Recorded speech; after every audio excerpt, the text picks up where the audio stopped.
Thank you, Dale. And thank you, Cheryl, for that beautiful introduction and for making me the happiest person, man alive, with the most unbelievable wife. I want to thank the other members of my family who are here, particularly Amarillis, who's done such a great job co-managing the campaign, and my son Bobby, and Jackie, and Becky, and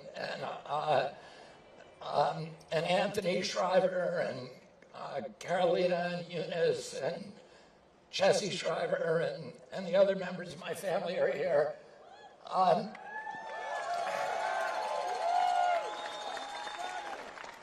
Cheryl is a huge, huge football fan. And the real reason we came to Philadelphia is to watch the Eagles play yesterday.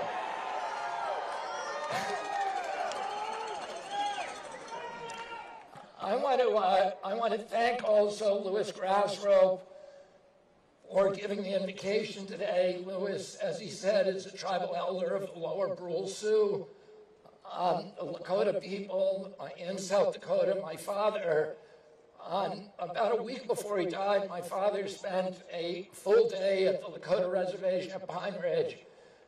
There was a crowd of 20,000 people waiting for him in Rapid City. And one of his local aides said to him, "We better get back to Rapid, they've been waiting for hours." And he added that the Indians don't vote. And my father looked at him very sharply and said, "You don't know who your candidate is." And that day he saw a family, an entire family of Sioux, living in the burned out hulk of an automobile. And he wept. It's one of the only times in his lifetime that I heard of him crying. And that word of his tears swept across the reservation. And on Election Day, on June 5th, 1968, the last day of his life, he won the state of South Dakota with the help of the Sioux. And I go back to Pine Ridge as often as I can, and almost every time I go there, the elders share that story with me, and they tell me that it was the highest turnout in the history of the nation, and that my father got nearly 100% of the vote. There were only 3 votes that day that were tallied against him. And the elders always close that story by saying, "We're still looking for those guys." It's a hopeful sign now for our country that we celebrate Indigenous Peoples Day. It shows that we're ready as a nation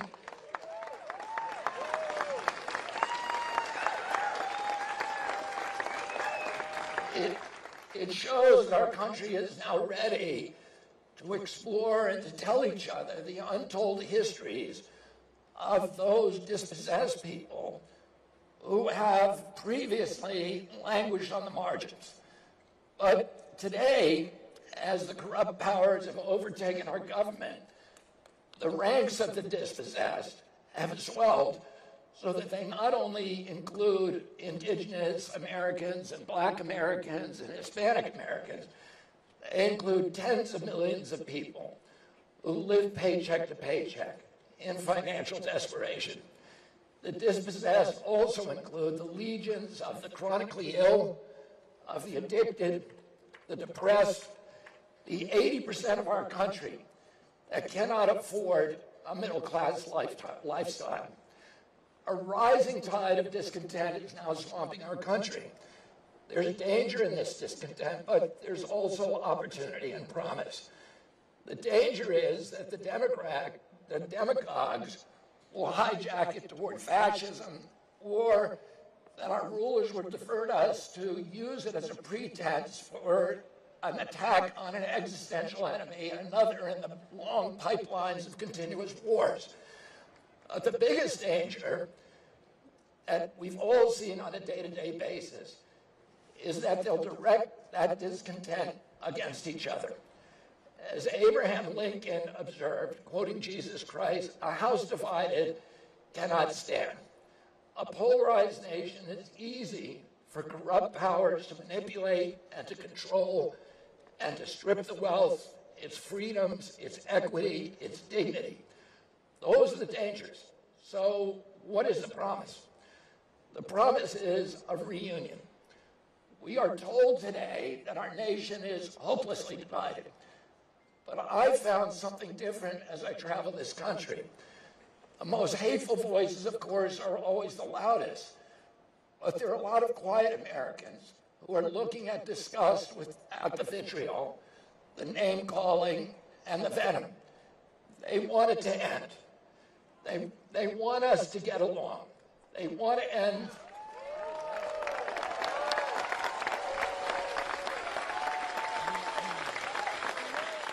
And you know, those loud, hateful controversies obscure these vast areas of agreement. Most of us agree, for example, that we should take care of our veterans.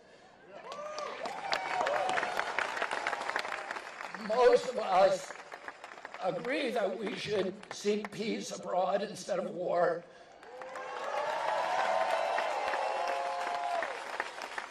We all agree that teachers should receive decent salaries and respect. We all agree that housing should be affordable and that corporations should pay their fair share. We all agree that we want a clean environment, that we want wholesome communities for our children. And yet these universal yearnings stand alongside a broad agreement that our country has lost its way.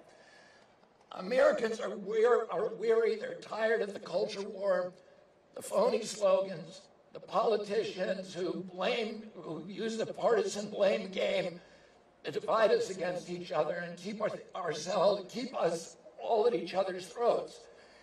And people suspect that the divisions are deliberately orchestrated, and that getting us to hate each other is all part of the scam. And they're fed up with being fooled. They're ready to take back power.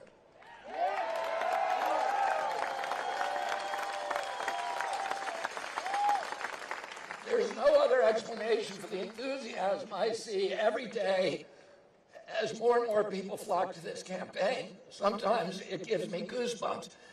Their minds may tell them that the situation is hopeless, that the elites are too entrenched, that the corruption is too deep. But their hearts say otherwise. I know that because I meet scores of people every day, even those in the most difficult circumstances, who have not given up on America. I've walked picket lines in Los Angeles with hotel workers who live in their cars because they can't afford rent. I visited mobile health clinics in the back routes and roads of Georgia where families get their medical care in the back of the bus. I've planted gardens in the food deserts in Watts and Cleveland. I've sat amongst migrant children at the border. I've met social workers and doctors in Yuma who treat these immigrants with kindness and heartbreaking generosity as if they were members of their own families. I've walked the fields with farmers in Kansas who can't drink from their own wells because they're poisoned by pesticides. These are members of the dispossessed now. I've sat at kitchen tables in Pennsylvania with parents working every hour that God gives them to afford a home of their own, only to get outbid by a hedge fund with a cash offer at the last minute. I've worked with veterans who serve honorably in foreign wars and come home then to a country that is bankrupted by those wars. I've eaten with small business owners who had to board up their dreams as Amazon cashed in. I've talked from moms from Nevada to New Hampshire who lie awake at home juggling unpayable bills, choosing between gasoline and groceries. I met senior citizens who cut their pills in two to stretch out their prescriptions. And I pulled dead fish from rivers that are clogged with chemical runoff and waste. And I've read stories to children who are devastated by chronic disease. It can all look pretty dark. We seem to be cycling from despair to rage and back to despair again. The country is sitting aside, on top now of a powder keg. Americans are angry at being left out, left behind, swindled, cheated, and belittled by a smug elite that has rigged the system in its favor.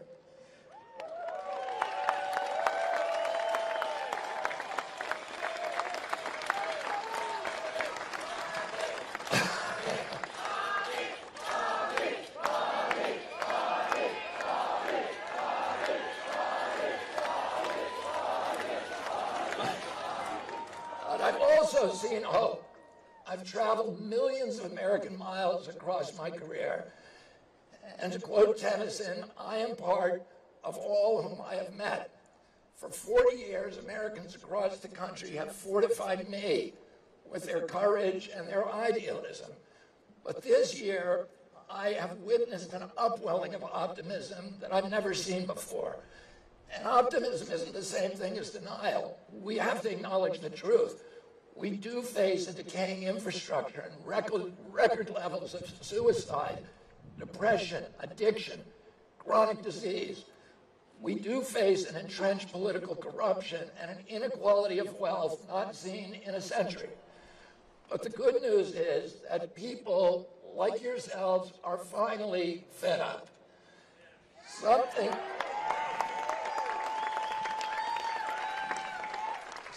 is stirring in us that says it doesn't have to be this way.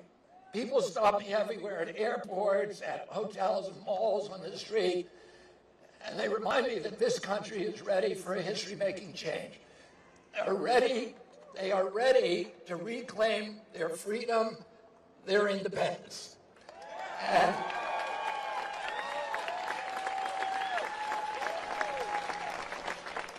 And that's why I'm here today. I'm here to declare myself an independent candidate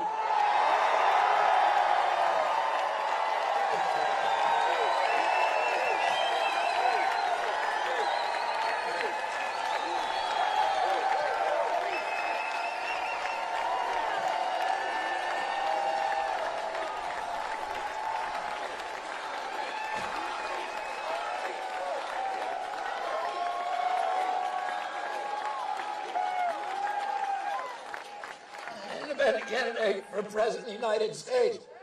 But that's not all. I'm here to join you in making a new Declaration of Independence for our entire nation. We declare independence from the corporations that have hijacked our government. And we declare independence from Wall Street, from big tech, from big pharma, from big ag, from the military contractors and their lobbyists.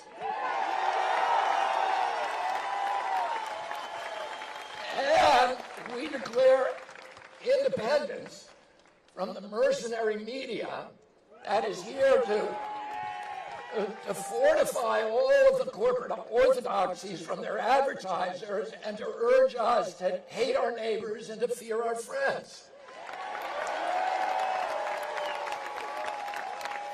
And we declare independence from the cynical elites who betray our hope and who amplify our divisions. And finally, we declare independence from the two political parties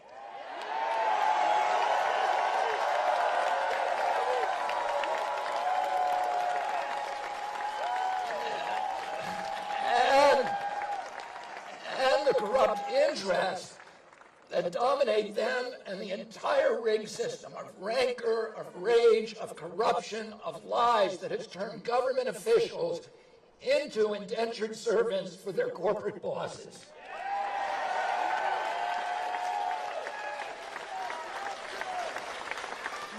We declare independence from these corrupting powers because they are incompatible with the inalienable rights of life, liberty, and the pursuit of happiness that the people who sat in that hallway ratified for us in 1776, 1787. Now we can guard life. How can we guard life when the for-profit corporations have captured the public agencies that are supposed to protect us? How can we enjoy liberty when a surveillance state seeks to hide the truth and to quash dissent? And how can we pursue happiness when debt and low wages imprison so many of our nation's families?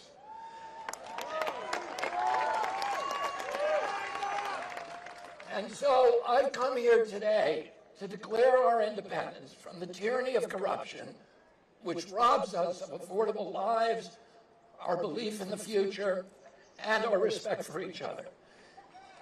But to do that, I must first declare my own independence. Independence from the Democratic Party,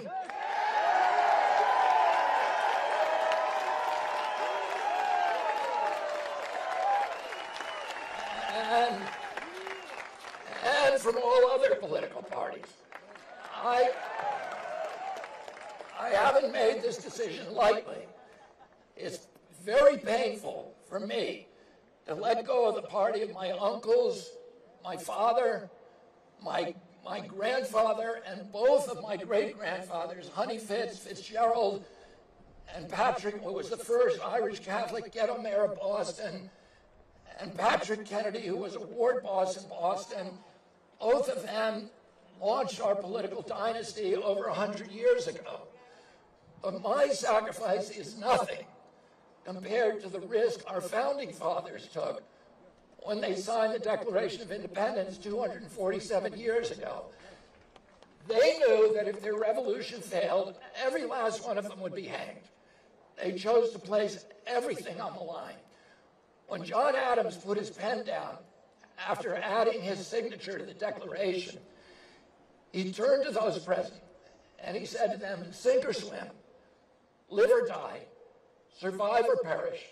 From this day on, I am with my country. I'm going to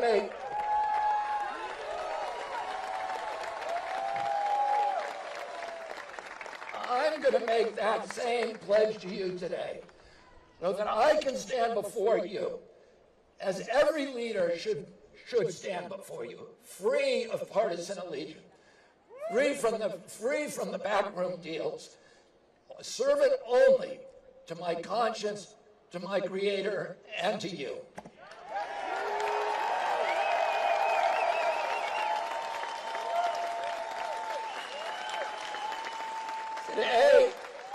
Today we turn a new page in American politics.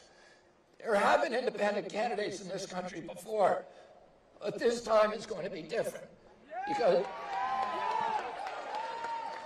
Because this time, the independent is going to win.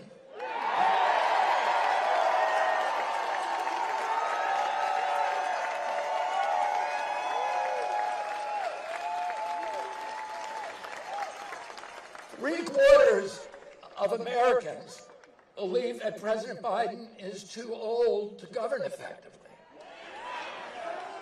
President Trump faces multiple civil and criminal trials. Both of them have favorability ratings that are deep in negative territory. That's what two-party politics has given us.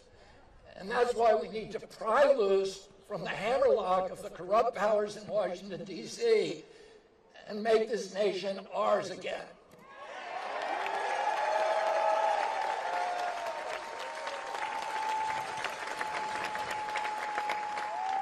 But there's a sacrifice that everyone, including myself, have to make if we're going to reunite America. We're going to have to surrender the kind of political addiction that is ultimately at the root of all of these divisions. And that's the addiction to taking sides. Our nation's renewal is going to begin when we start to treat each other with respect.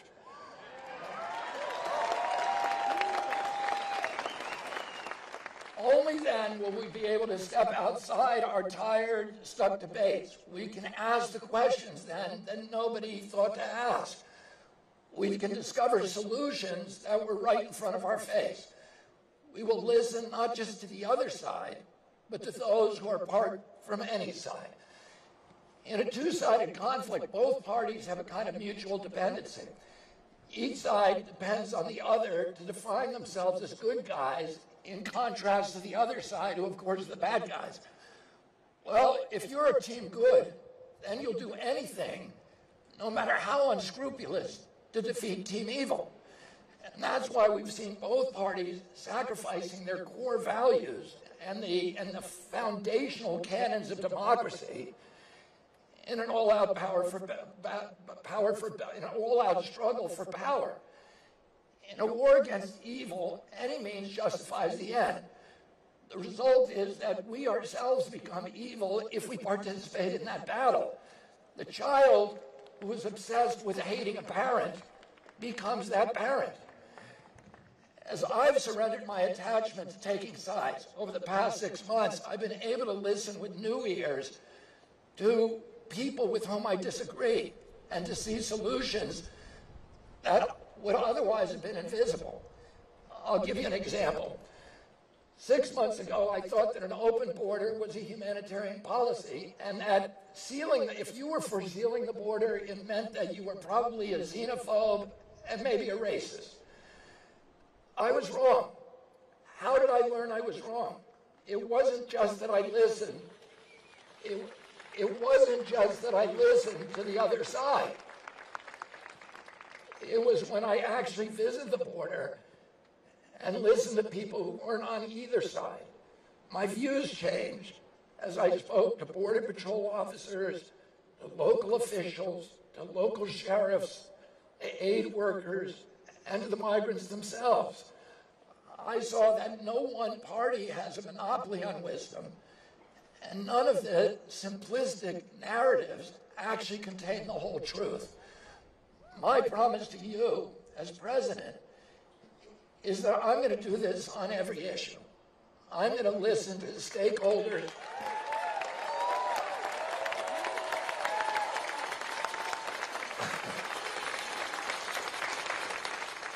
I'm going to listen to the stakeholders from every side and beyond any side. I'm going to uphold my moral convictions, of course, absolutely. But I'll hold my own opinions lightly. I'll look at the evidence and the arguments, and I'll choose not the easy path, not the established path, but the right path.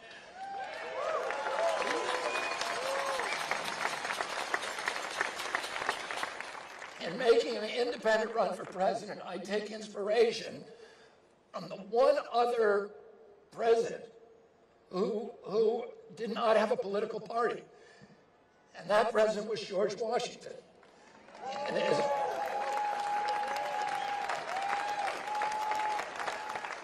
In his farewell address, Washington issued a prescient warning about the disastrous potential of party politics.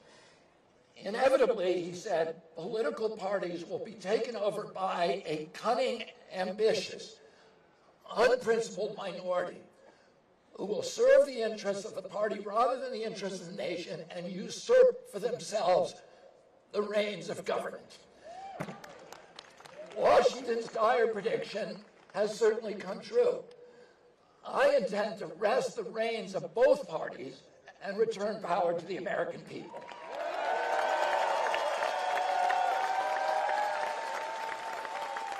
Now you know, you've all heard the pundits who say, who have been lamenting, how do we get young people to engage again in politics? I see so many young people who have now inflamed with my campaign. And the answer to that question is that that's the wrong question to ask. The problem I found is not the young people. The problem is what my generation, the old people, have done to politics. The millennials and Gen Z are repelled by the toxicity, the pettiness, and more than anything else, by the dishonesty. They want authenticity. Oh no. The problem is the politics. I'm committed to inaugurating a politics that is worthy of their engagement. I want to share with you a hopeful sign. I'm proud to say that my supporters include both pro-lifers and pro-choicers. They include climate activists and climate skeptics. They include vaccinated and unvaccinated. They include people who for years have been on both sides of the culture war. Why? Because more and more Americans are beginning to understand that for the good of our country, one cannot insist on getting one's way on every issue. They understand that people can disagree and still respect each other.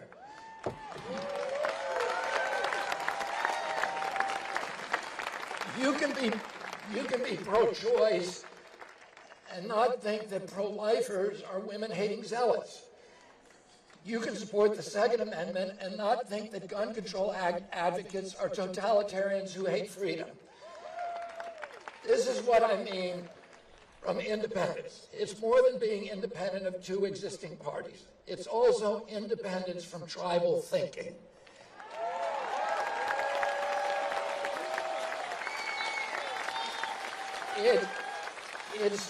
It's freedom from the reflex of having to take sides. Instead of asking people, which side are you on? I'm going to ask people, what do you care about?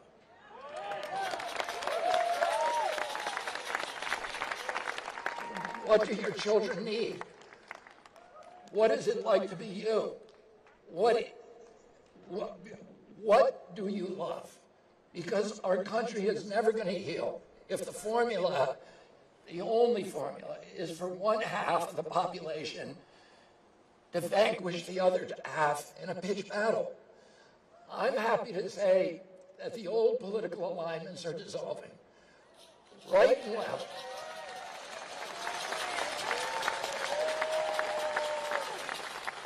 The right and the left have become all mixed up anyhow. It used to be the Democratic Party opposed censorship. It was the Democratic Party that wanted to rein in the military and the CIA.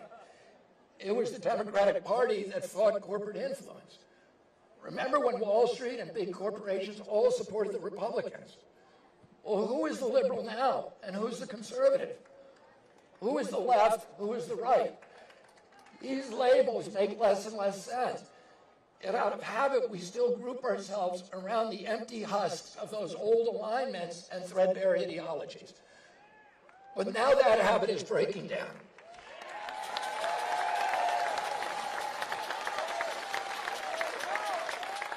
That's why half the electorate no longer identifies with any political party. And 63% of Americans want an independent to run for president. Of course, the outer structures of the parties still dominate the political landscape, but they're hollowed out from within like a building full of termites. What kind of new political structures might emerge from those ruins? What is politics going to look like when it's no longer us versus them? American democracy should be more than just picking between two candidates anointed by shadowy institutions.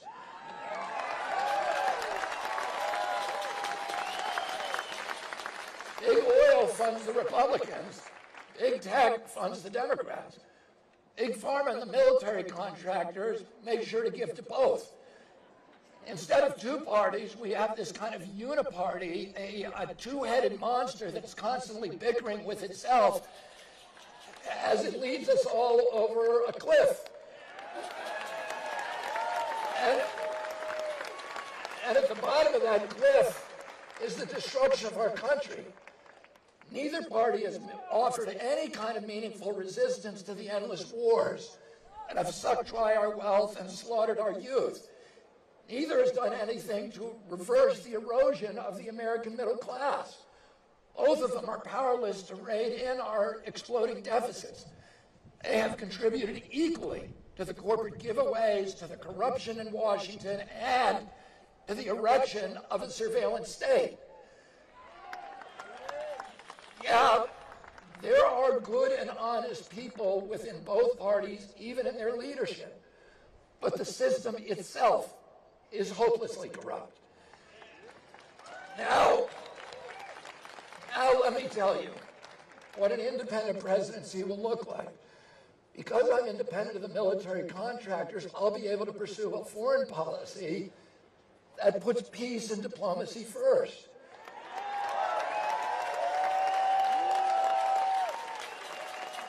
And because I'm independent of wealthy donors, I'll be able to close the loopholes and giveaways that bloat our budget. And because I'm independent of Wall Street, I'll be able to rescue debtors instead of the banks during the next financial crisis.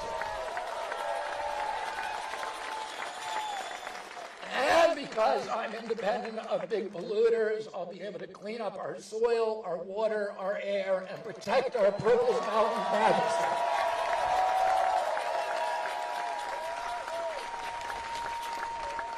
And because I'm independent of corporations, I'll be able to unravel the corporate capture of our regulatory agencies.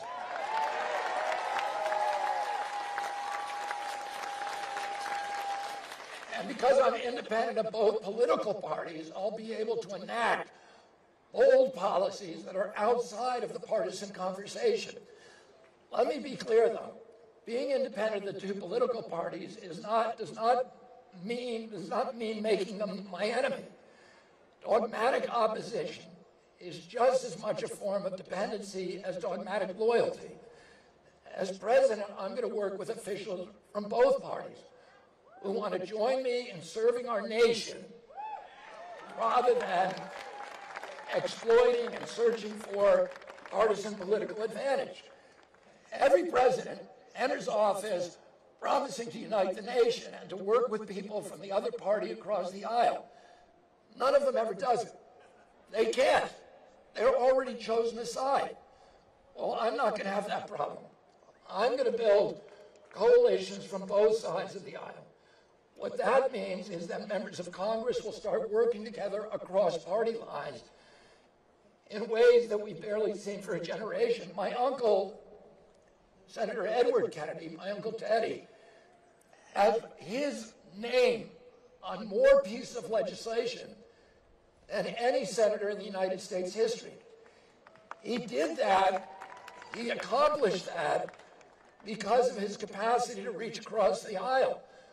When during weekends at Cape Cod, my uncle would bring home people who were his political rivals, who were Orrin Hatch, John Kasich, Harry Byrd, people who were terrible, for example, on my issue, the environment. I looked at those people and I saw Darth Vader. And I would say to Teddy, why are you making these friendships? And he said, because I have a lot of common ground with them. They know the difficulties of living like a politician. And he always said to me, as much as I love our country, they love our country the same. We all believe in our country. We need to be able to talk to each other. And that allowed him to become the most productive senator in United States history. I want to do the same thing with my presidency.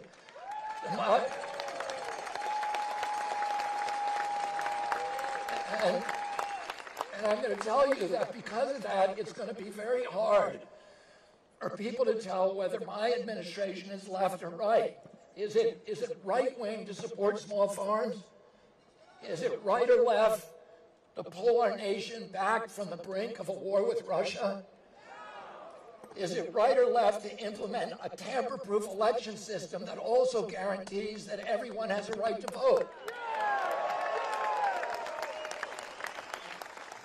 As long as we're locked in these habitual debates, the two parties are often blind to common sense solutions. The formula has left them unable to govern. Practically every year we do what we did 2 weeks ago or a week ago, which is to come this far from defaulting on a government shutdown. And that's just the most obvious example of the paralysis of the two-party system. The system runs on inertia, year after year, decade after decade. It's like a runaway bus filled with teenagers fighting about who should take the wheel, and they ultimately learn that whoever the driver is, they're all obeying a GPS with a program that's written by lobbyists and corrupt corporate insiders. So I'm not going to just take the wheel. I'm going to reboot the GPS.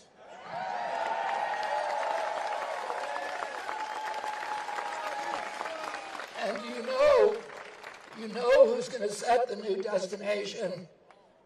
You are. Yeah.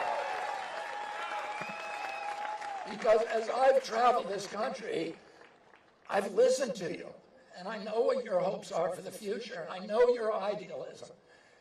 And together we're going to set the GPS toward the promised land, the promise that Jonathan Winthrop gave us, the great Puritan leader in 1630, when he stood on the deck of the sloop Arbella and said and pointed to the verdant landscapes that no European had ever seen. And he said, we're going to build here a promised land, a city on a hill, a lamp to all the other nations in the world, an exemplary nation.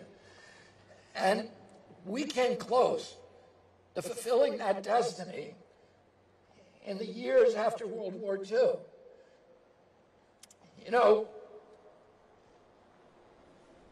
when the king and queen look over the balustrades of their castle and they see all of their subjects fighting each other, they go back to the banquet room and they pop champagne corks, because they know as long as we're all feuding with each other, then nobody's coming over the castle walls.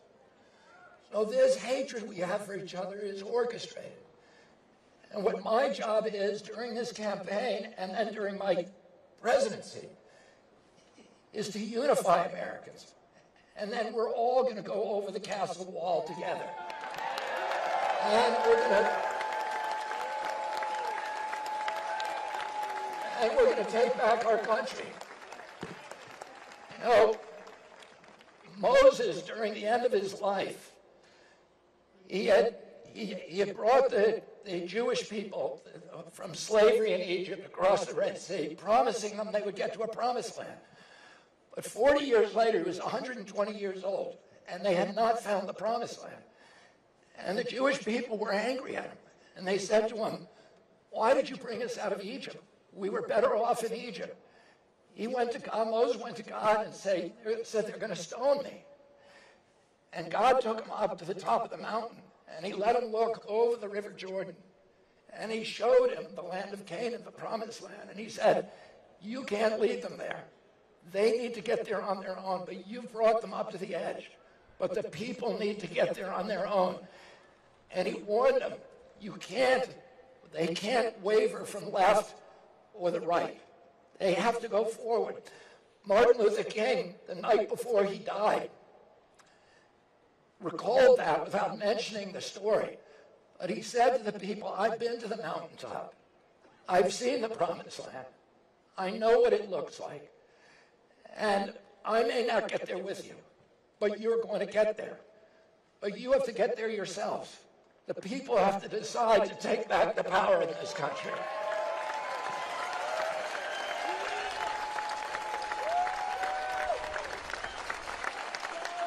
And I, of course, am no Moses or no Martin Luther King. And I am part of a movement where we are determined as the American people to go back and reach that promised land again.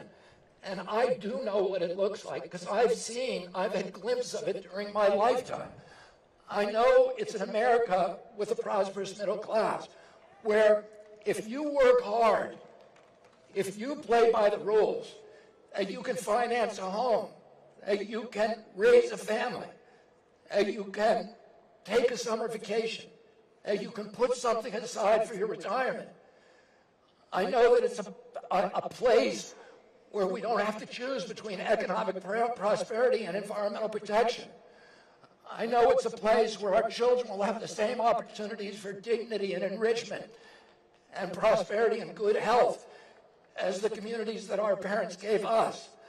I know it's a place where every American enjoys the right to vote and everybody has absolute faith that our electoral system has integrity and it's the best in the world.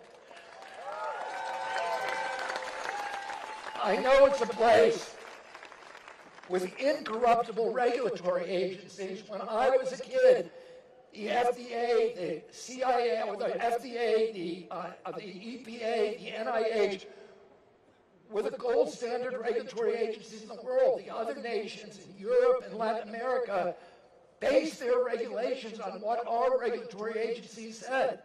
They were absolutely incorruptible. They were gold standard science.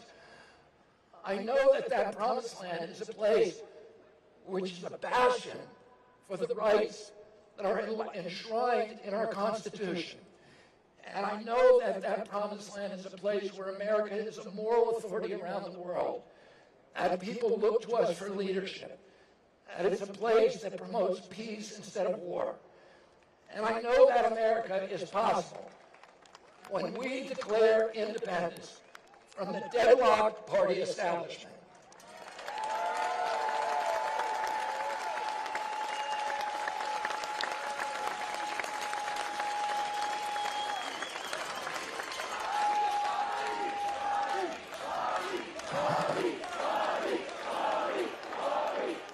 That is the America that's possible when we declare independence from the war machine that devours $1 trillion a year.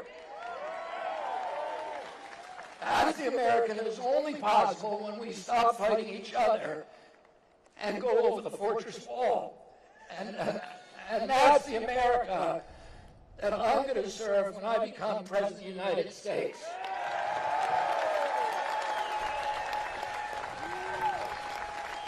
Now, the media pundits are going to tell you that we don't have any chance.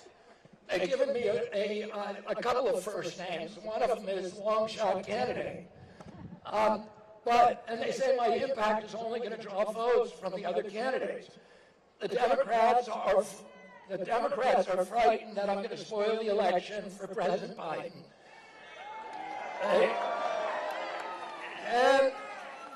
And the Republicans are frightened that I'm going to spoil it for President Trump.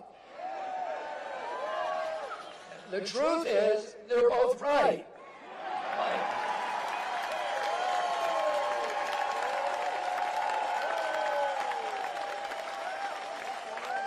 My intention is to spoil it for both of them. And only that inside the Beltway myopia deludes them into thinking that we have no chance of winning. I have seen the polls that they won't show you. I've sat at the kitchen tables that they don't bother to visit. I've shaken hands with tens of thousands of invigorated Americans over the past 6 months who are excited about a change. And I can tell you our campaign has ignited a movement that has been smoldering for years, a movement to reclaim democracy, to resurrect the promise of our republic, the promised land. And that's the real reason that the party elites in Washington and the insiders are terrified of my candidacy. They recognize an authentic challenge to their power when they see one. There have been anti-establishment candidates before, but none of them who understands actually how to get the job done. Unlike President Trump, I've been fighting corporate corruption and suing government agencies for 40 years. I know how they work, and I know how to clean them up. And unlike any president since 1963, I will stand up to the military-industrial complex.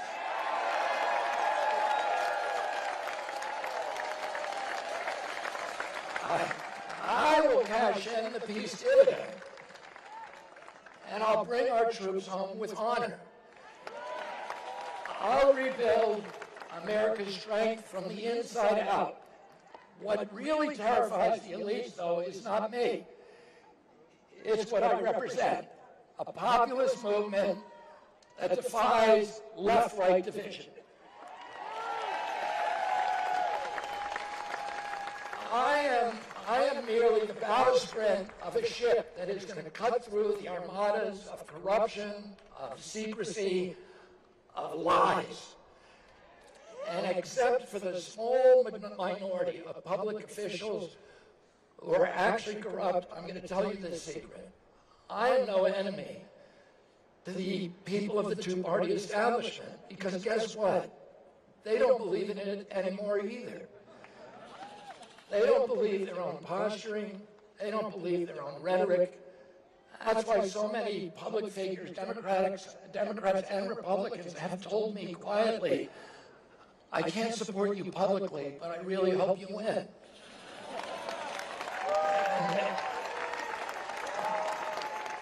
They do want liberation from the system that has captured them. And isn't that ultimately what we all want? Liberation from a system that robs us of our wealth, our health, our hope, our patriotism, our ideals, our freedoms, and ultimately our sense of ourselves as a good and capable people. Is that kind of freedom possible?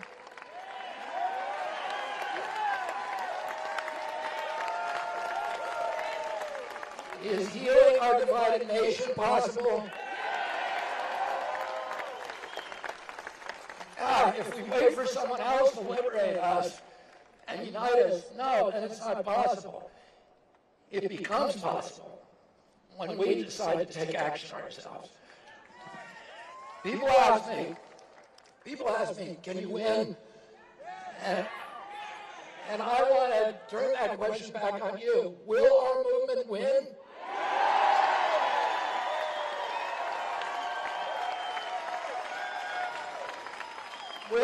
Can this movement restore democracy, health, prosperity, and freedom?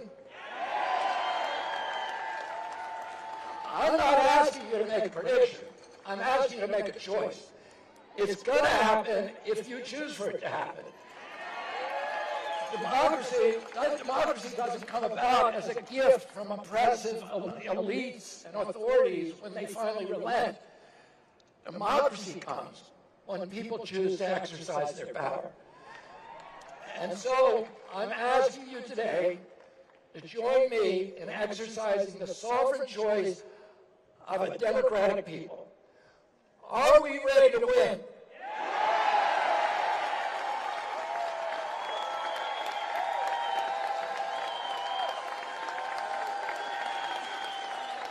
Are we ready to win?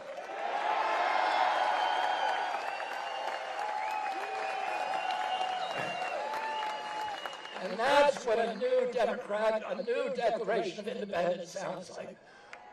Remember this moment. We have a year and 1 month until the election. Let's go take back our country. God bless you, and God bless the United States of America. Thank you, baby.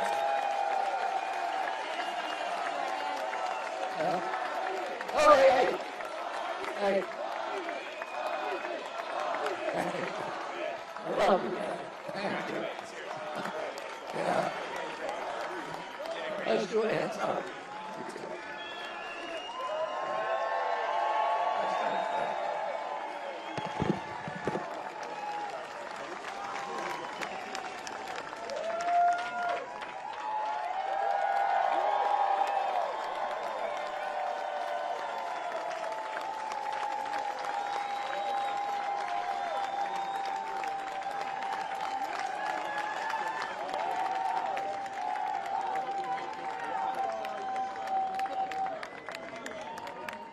Ladies and gentlemen, Dennis Kucinich. All right, we're not done with this program.